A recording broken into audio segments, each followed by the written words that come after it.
Había algo extraño en la forma en que hablaba sobre su infancia. No era solo la nostalgia común de quien recuerda tiempos más simples, sino algo más profundo, casi incómodo. Decía que las ciudades eran diferentes, que los edificios parecían haber sido construidos por gigantes, que había demasiadas cosas que no encajaban con lo que después le enseñaron los libros. Su familia escuchaba con cierta distancia, como quien tolera las divagaciones de una mente muy anciana. Pero ella insistía. Decía que el mundo había cambiado de una manera que nadie quería admitir. Su nombre era Margaret Helena Thompson, nacida en 1858 en una granja del norte de Illinois. Vivió 92 años, lo suficiente para cruzar 2 siglos, para ver la llegada de la electricidad, el automóvil, el avión, 2 guerras mundiales. Pero lo que más la marcó no fue el progreso, sino lo que quedó atrás, lo que desapareció sin explicación, lo que ardió, lo que fue reescrito. Entre 1936 y 1940, el gobierno estadounidense implementó un programa masivo de recopilación de testimonios. Se llamaba Federal Writers Project, parte del New Deal, y su objetivo oficial era preservar la memoria de aquellos que habían nacido antes de la Guerra Civil. Miles de ancianos fueron entrevistados en todo el país. Sus voces quedaron registradas en transcripciones mecanografiadas, archivadas en bibliotecas estatales, algunas digitalizadas décadas después, otras olvidadas en cajas de cartón en sótanos húmedos. Margaret fue entrevistada en 1938 en su casa de Chicago. Tenía 80 años. El entrevistador era un joven historiador contratado por el programa, alguien que probablemente esperaba escuchar anécdotas pintorescas sobre la vida rural del siglo XIX. Pero lo que Margaret le contó fue otra cosa. Habló de una ciudad que no debería haber existido con esa escala en aquella época. Habló de edificios de piedra tallada con tal precisión que parecían haber sido levantados por civilizaciones anteriores. Habló de incendios que arrasaron no solo Chicago, sino docenas de ciudades al mismo tiempo, en diferentes estados, en diferentes países. Habló de una sensación generalizada de que algo había terminado, algo que nadie nombraba, pero todos sentían. El entrevistador anotó todo, no agregó comentarios, no cuestionó, simplemente transcribió, y esa transcripción quedó archivada durante décadas, hasta que alguien, muchos años después, comenzó a notar patrones. Porque Margaret no estaba sola. Cientos de testimonios similares aparecieron en diferentes partes del país. Ancianos que hablaban de ciudades demasiado grandes, demasiado elaboradas para la población que supuestamente las habitaba. Ancianos que recordaban incendios simultáneos, como si una mano invisible hubiera decidido borrar todo al mismo tiempo. Ancianos que mencionaban edificios abandonados, estructuras vacías, calles anchas sin gente suficiente para justificar su existencia. Margaret recordaba Chicago antes del gran incendio de 1871. Tenía 13 años cuando ocurrió. Decía que la ciudad ya era inmensa, llena de construcciones de mármol y granito, con cúpulas y columnas que parecían pertenecer a otra era. Decía que su padre, que trabajaba como carpintero, siempre comentaba que muchos de esos edificios no habían sido construidos recientemente, sino que ya estaban allí cuando llegaron los primeros colonos, que simplemente los encontraron, que los adaptaron, que inventaron una historia para justificar su existencia. Esto, claro, suena absurdo desde la perspectiva histórica convencional. La narrativa oficial nos dice que Chicago creció rápidamente a mediados del siglo XIX gracias al ferrocarril y al comercio, que sus grandes edificios fueron construidos por arquitectos conocidos, con planos registrados, con inversores identificados, que todo tiene un origen documentado. Pero Margaret insistía en que algo no cuadraba, que la escala era demasiado ambiciosa para una ciudad tan joven, que la mano de obra necesaria para levantar esas estructuras no existía en los números que se mencionaban, que había demasiados edificios vacíos, demasiadas ruinas inexplicadas. Y luego vino el fuego. El Gran Incendio de Chicago es uno de los eventos más estudiados de la historia estadounidense. Supuestamente comenzó en un granero, el 8 de octubre de 1871, y ardió durante 3 días. Destruyó más de 3 millas cuadradas del centro de la ciudad. Dejó a más de 100.000 personas sin hogar.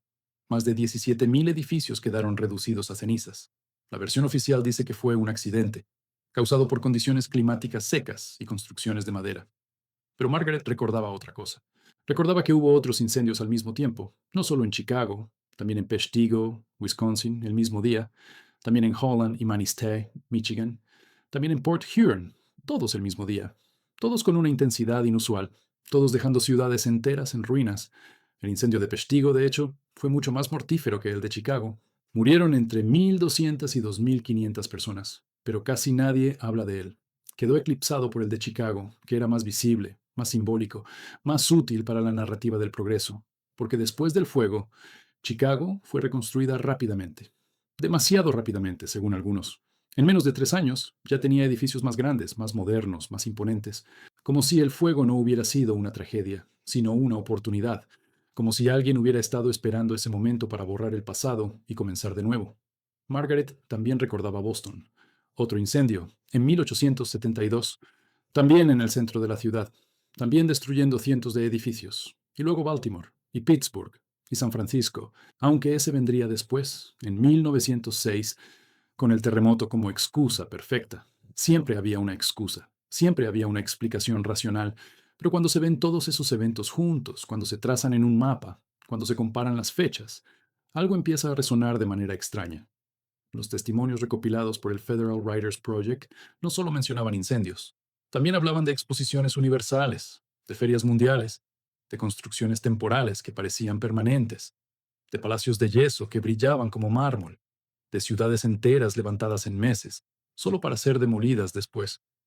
Margaret había oído hablar de la Exposición Colombina de Chicago en 1893. No asistió, pero su hijo sí.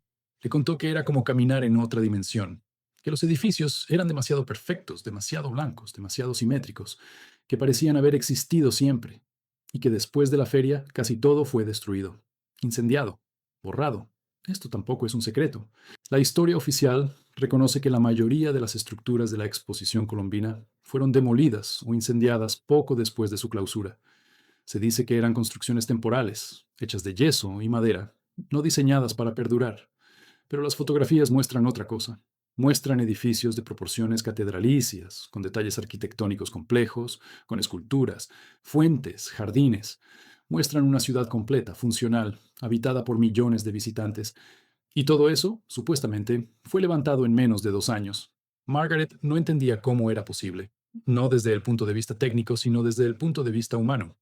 ¿Dónde estaban los trabajadores? ¿Dónde estaban las herramientas? ¿Dónde estaban los registros detallados de la construcción?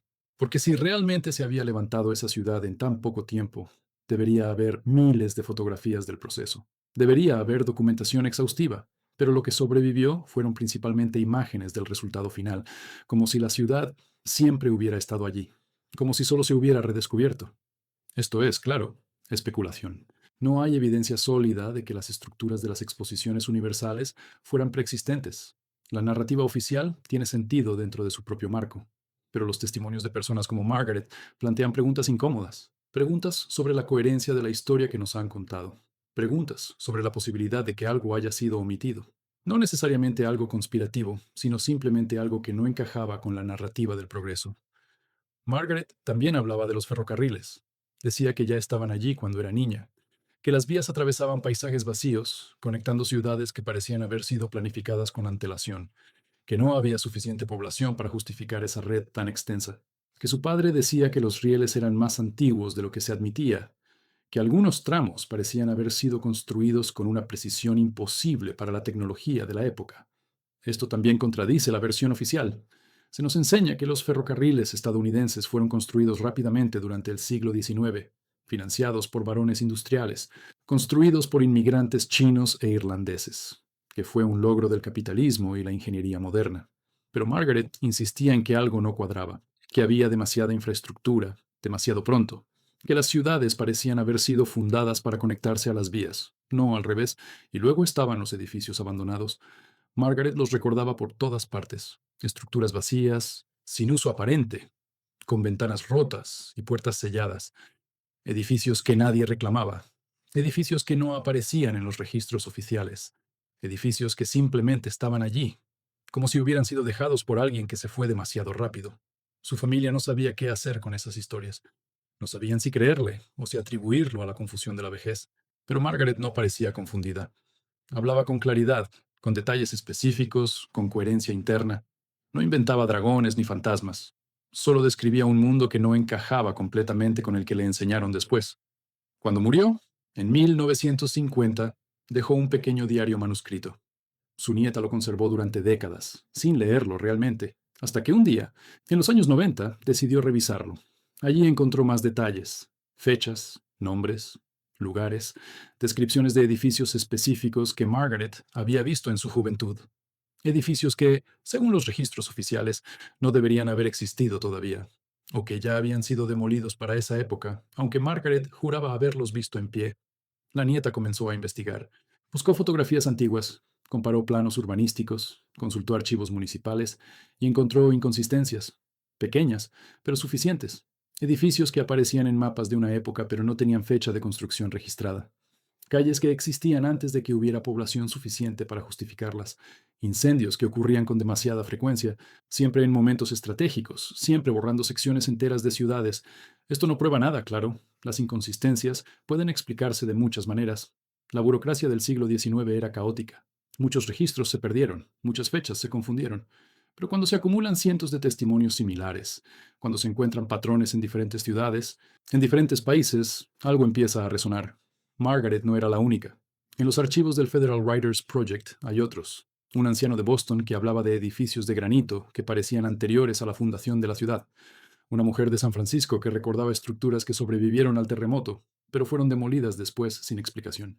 Un hombre de Nueva York que describía túneles bajo Manhattan, más antiguos que cualquier construcción conocida, sellados y olvidados. Todos ellos nacidos antes de 1870. Todos ellos con memorias que no encajaban del todo. Todos ellos archivados, catalogados y luego olvidados. Quizás solo eran ancianos confundidos. Quizás la memoria humana es tan frágil que distorsiona el pasado sin intención. Quizás la nostalgia magnifica lo que fue y minimiza lo que es, pero también es posible que hayan visto algo real, algo que fue borrado no con intención maliciosa, sino simplemente porque no encajaba con la narrativa que se estaba construyendo, porque el siglo XIX fue un siglo de reinvención, de naciones que se estaban definiendo, de historias que se estaban escribiendo, y a veces, para escribir una historia nueva, hay que borrar la anterior. Margaret nunca supo si alguien le creía, nunca exigió que le creyeran, solo quería que alguien escuchara, que alguien anotara, que alguien, en algún momento, se preguntara si el mundo había sido exactamente como le habían contado. Y quizás esa sea la verdadera lección. No se trata de probar una conspiración, no se trata de afirmar que la historia oficial es falsa, se trata de reconocer que la memoria colectiva es más compleja de lo que admitimos, que hay grietas en la narrativa, que hay testimonios que no encajan y que, a veces, esas grietas no son errores, sino ecos de algo que existió y fue olvidado demasiado rápido. Margaret murió sin respuestas, pero sus palabras quedaron registradas. Y tal vez, en algún lugar, alguien más esté leyendo testimonios similares, alguien más esté notando los patrones, alguien más esté preguntándose si el mundo cambió de una manera que nunca nos contaron completamente, no porque hubiera una conspiración, sino simplemente porque nadie quiso recordar.